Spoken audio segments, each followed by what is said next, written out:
Après Logan et Le Mans 66, James Mangold est de retour aujourd'hui dans une franchise à succès des années 80 et surtout que tout le monde attendait, surtout moi, avec Indiana Jones 5. Et le moins que l'on puisse dire, c'est que les fans attendent autant ce cinquième opus qu'ils le redoutent, eux qui se demandent si ce James est réellement capable de succéder à un mastodonte du cinéma comme Steven Spielberg. Alors, est-ce que ce cadran de la destinée fait honneur à la saga, ou bien est-ce qu'il est autant oubliable que l'était Indiana Jones et le Royaume du Crâne de Cristal? Eh bien ça, c'est ce que je vous propose de découvrir aujourd'hui dans cette critique.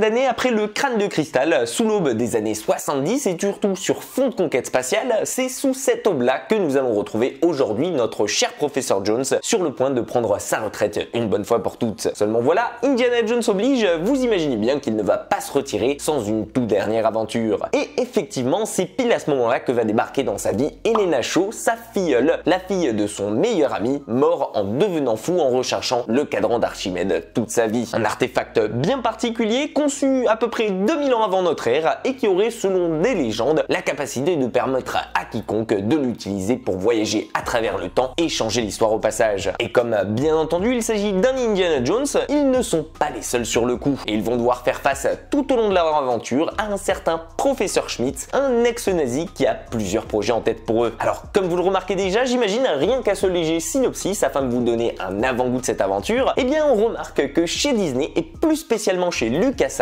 aujourd'hui, on ne s'est pas foutu de vous. Et surtout que cette aventure s'annonce déjà comme étant épique et surtout unique comme l'étaient les précédents opus. Et je pense que beaucoup comme moi vont se faire cette remarque, surtout en voyant le film et en pensant aux derniers projets sortis par la maison mère, mais aussi et surtout en voyant les derniers films sortis en surfant sur de grandes licences comme par exemple Ghostbusters Afterlife, Men in Black 4 ou encore Matrix 4. Car oui, pour son scénario, Indiana Jones 5 est une suite assez logique, mais surtout elle constitue un tour de force qui ne déçoit à aucun moment et qui forge le respect, le tout en ayant l'air naturel et pas forcé et surtout sans sentir le fric à plein nez comme la plupart des films qui sortent aujourd'hui de chez Mickey. Et pour une fois que c'est le cas et que la passion prime chez eux, eh bien je pense que c'est assez rare pour être notifié ici parce que oui, on va pas se mentir, la plupart du temps et surtout le comique de ces dernières années qui se répète sans cesse, c'est de sortir de nouveaux films sur des licences déjà bien connues, plutôt par fainéantise et surtout par argent facile, plutôt que de créer de nouvelle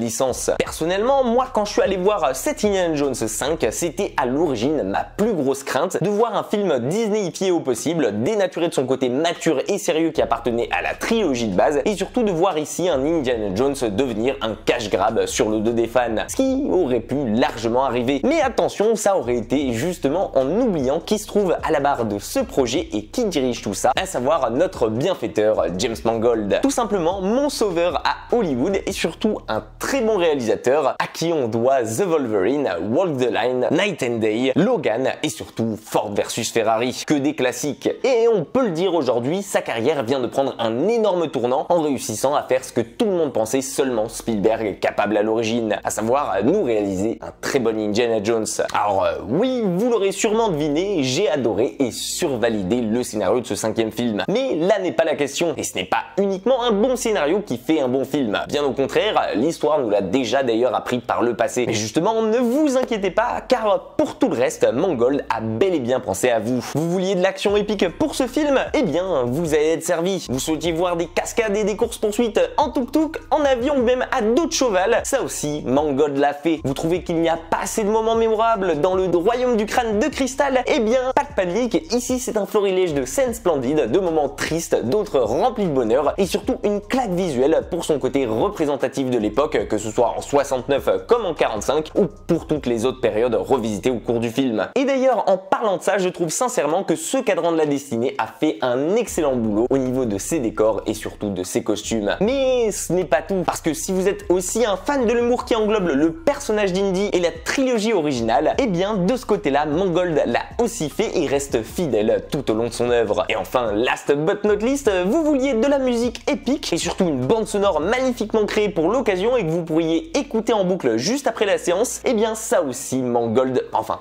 John Williams l'a fait. Bref, je pense que vous avez un peu compris là où je veux en venir. Et au passage, et si vous vous posiez la question et sans vous révéler quoi que ce soit de plus concernant son scénario, eh bien j'ai absolument adoré l'énergie dégagée et apportée au film par Mads Mikkelsen dans le rôle du méchant. Un rôle qui lui colle parfaitement à la peau ici, tout comme celui qu'il avait interprété dans le premier James Bond de Daniel Craig. Et au moins, contrairement aux Animaux Fantastiques, ici on a réellement le temps de voir son personnage s'étoffer et se développer au fur et à mesure du film et de profiter de la masterclass d'acting qu'il nous propose. Et je pense pouvoir dire aujourd'hui sans trop mouiller qu'il s'agit tout simplement de l'un des méchants les plus emblématiques de cette saga. Concernant Phoebe Waller-Bridge, et même si j'ai trouvé son personnage assez inconstant par moment, eh bien j'ai le plaisir de vous annoncer qu'on réussira tout de même à s'attacher progressivement à elle ainsi qu'à sa quête. Et le plus important bien sûr, oui, Harrison Ford c'est toujours aussi bien joué et j'espère qu'il ne prendra jamais sa retraite. Alors oui, aujourd'hui bien sûr il a vieilli, il va avoir bientôt 81 ans et ça se ressent par moments dans les scènes, mais pourtant on sent qu'il prend un réel plaisir à jouer, au moins tout autant que moi j'en ai pris à le retrouver dans ce rôle iconique à l'écran. D'ailleurs au passage, si je n'avais qu'un seul petit reproche à faire à ce Dial of Destiny, eh bien je pense que ce serait concernant l'utilisation de la CGI et du de-aging sur la tête de notre héros pour le rendre plus jeune dans les scènes de flashback qui à mon humble avis se ressent un peu trop par moment et ils ne font pas naturel du tout. En revanche, et si ce n'est cette petite touche de déception qui ne concerne réellement que 20 minutes sur l'entièreté du film, eh bien pour ma part j'ai passé un moment mémorable dans la salle de cinéma en retombant en enfance et en voyant ce qu'aurait dû être Indiana Jones 4. Et je pense que pour toutes ces raisons là, eh bien vous allez l'adorer vous aussi. Et vous, qu'est-ce que vous avez pensé de ce Cadran de la Destinée? Est-ce que c'est le film de l'année pour vous? Et surtout, est-ce que vous n'avez pas été déçu par James Mangold? N'hésitez pas à me donner votre avis dans les commentaires et surtout à me donner votre top des meilleurs films Indiana Jones.